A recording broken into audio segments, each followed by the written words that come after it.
Shalom, meus queridos e amados amigos e irmãos, que o Eterno abençoe todos vocês. Sejam todos muito bem-vindos. Eu sou Ailton e esse é o canal A Luz da Escritura.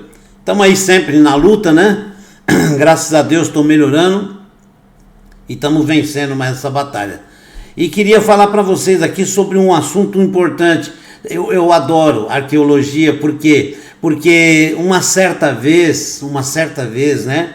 Algumas pessoas muito estudadas, né, professores e tal, falaram: a ciência ela prova que a Bíblia é uma ficção, que a Bíblia é uma ilusão, não sei o que. Eu falei, interessante, né? Que eu vejo grandes cientistas comprovando que tudo que está na Bíblia está sendo encontrado lá em Israel, está sendo encontrado ali nos países, na região, né? E comprova tudo. E vocês, como professores, são tão mal informados que você tem coragem de dizer que a Bíblia, a ciência prova que a Bíblia é mentira, quando na verdade é o contrário. A ciência a cada dia comprova a veracidade da Bíblia, comprova que tudo que a Bíblia descreve foi real e está lá comprovado. E Deus permite.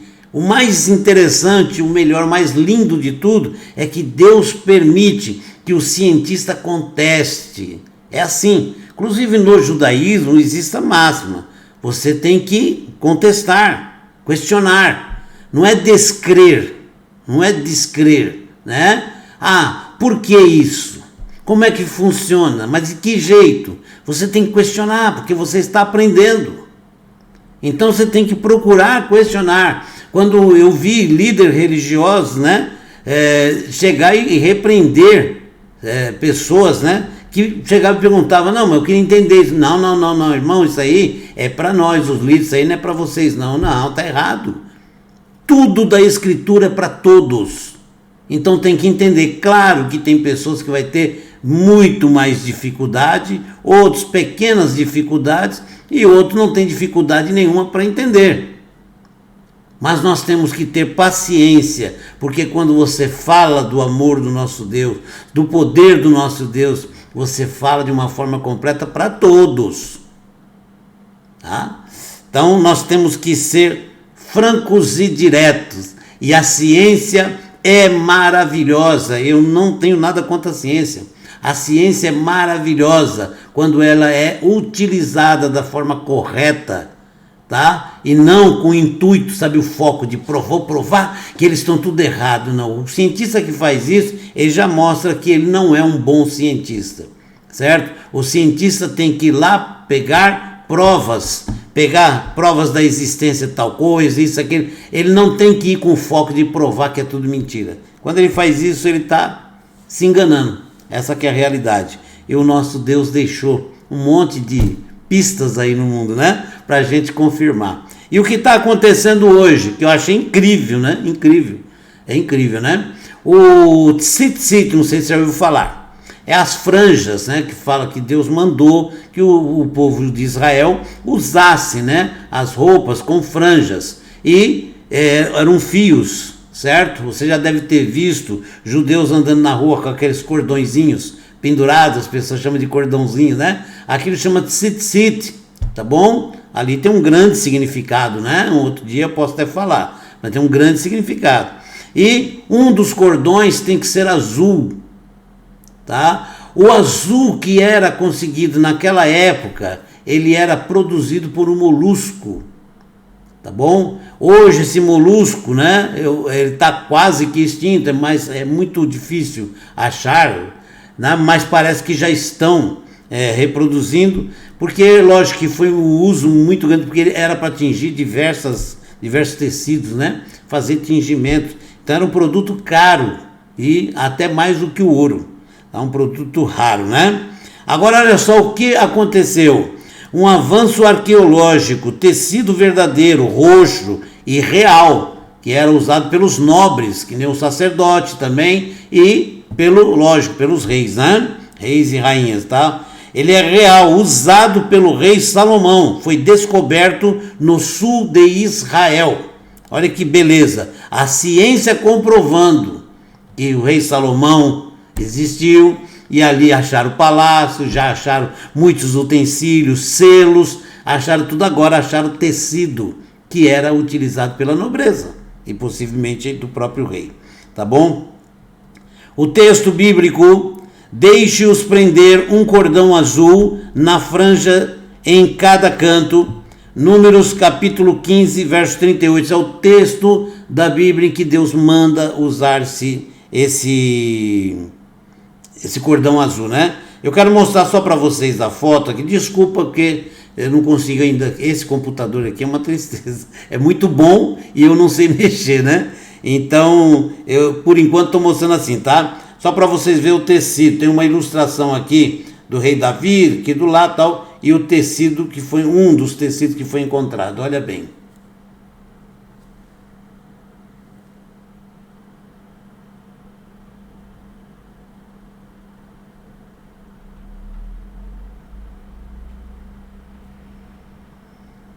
É muito, muito bacana. Eu fico emocionado. Porque tá aí, ó, a ciência comprovando a veracidade da escritura, né? O que um rei da moda em Israel vestia há 3.000 anos atrás, a cor roxa, bem como o vermelho e azul, eram predominantes ou proeminentes, né? Em suas roupas, né? 4 anos atrás, arqueólogos da Universidade de Tel Aviv descobriram peças reservadas do tecido do templo do rei Davi, certo? Do templo do rei Davi e do rei Salomão, em antigas minas de cobre no Vale de Timna. Vocês lembram das minas de cobre do rei Salomão que fala a escritura, né? No deserto do Negev, árido, seco, tá? É a palavra Negev. No sul de Israel, que foram coloridas de azul e vermelho, com corantes de várias plantas, ok? Graças ao clima o clima seco, né, da região, as cores foram preservadas por 3.000 anos. Tá? Os moluscos, as conchas, né, que é produzido, onde é produzido essas cores, está aqui, ó. Olha aí, ó.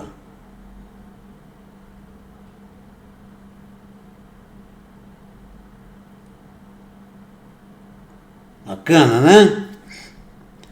Agora, em uma descoberta revolucionária, a equipe encontrou antigos restos do tecido tingido em verdadeiro roxo real e frutos do mar. A cor imediatamente atraiu nossa atenção, mas achamos difícil acreditar que havíamos encontrado o verdadeiro roxo de uma era tão antiga, disse o Dr. Hertz Ben Youssef, da Universidade de Tel Aviv. De acordo com os pesquisadores, o verdadeiro roxo, que é argaman, no hebraico, né? Argaman, em hebraico, foi produzido a partir de 3 espécies de moluscos nativos do mar Mediterrâneo. Tem os nomes deles aqui, não vou nem citar, né? E a rocha também de boca vermelha, que é shell, né? O corante foi produzido a partir de uma glândula localizada dentro do corpo do molusco por meio de um complexo processo químico que durou vários dias. Vocês vejam bem, já tinha uma tecnologia super avançada naquele tempo para poder extrair esse corante. Olha que interessante, né? De acordo com o Cântico dos Cânticos, o rei Salomão tinha uma carruagem feita de madeira trazida do Líbano, cujo assento era estofado com tecido roxo. Agora, pela primeira vez, raras evidências foram encontradas confirmando isso. Ao examinar os tecidos coloridos de Timna, em um estudo que durou vários anos, os pesquisadores ficaram surpresos ao encontrar restos de tecidos na orla e fibras de lã tingidas de roxo real. A datação direta por radiocarbono confirma que os achados datam de aproximadamente 1000 anos antes de Cristo, ok? Correspondendo às monarquias bíblicas de Davi e Salomão em Jerusalém. A tintura produzida a partir de espécies de moluscos, animais com casca, né, do fundo do mar, encontrados no Mediterrâneo a mais de 300 quilômetros de Timna, é frequentemente mencionada na Bíblia e aparece em vários contextos judaicos e cristãos. Olha que interessante, hein? Esta é a primeira vez que tecidos da Idade do Ferro tingidos de púrpura foram encontrados em Israel, ou mesmo em todo o sul do Levante, né?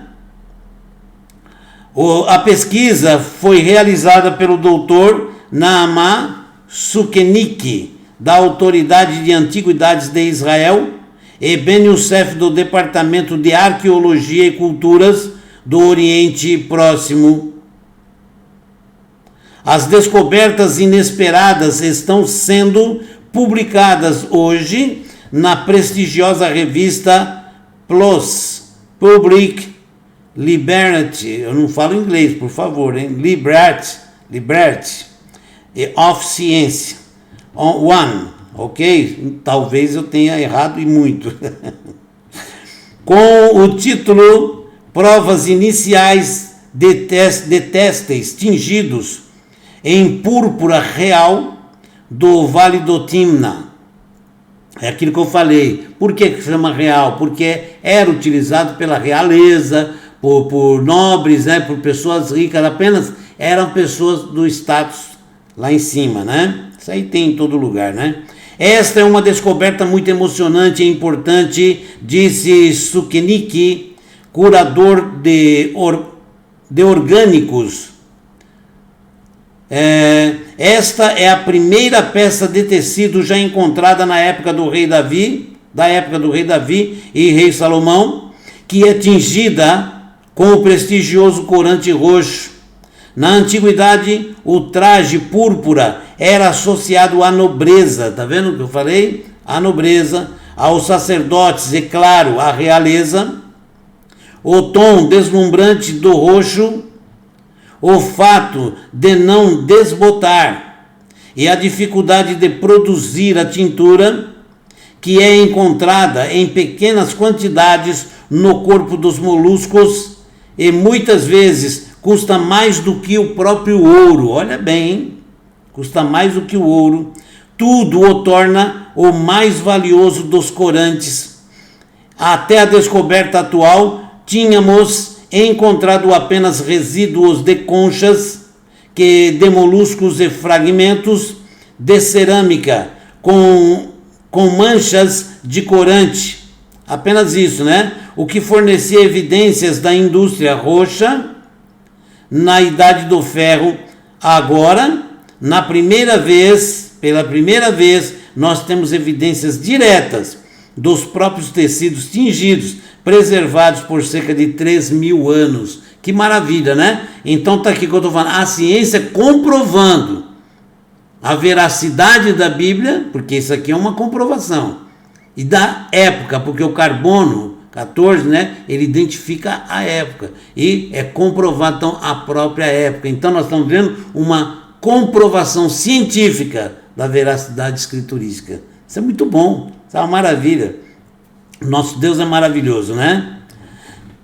Ben Youssef acrescentou: nossa expedição arqueológica tem escavado continuamente em Timna desde 2013. Como resultado do clima extremamente seco da região, também somos capazes de recuperar materiais orgânicos como têxteis, cordas e couro da Idade do Ferro. Tá vendo? Uma região porque é o deserto, né?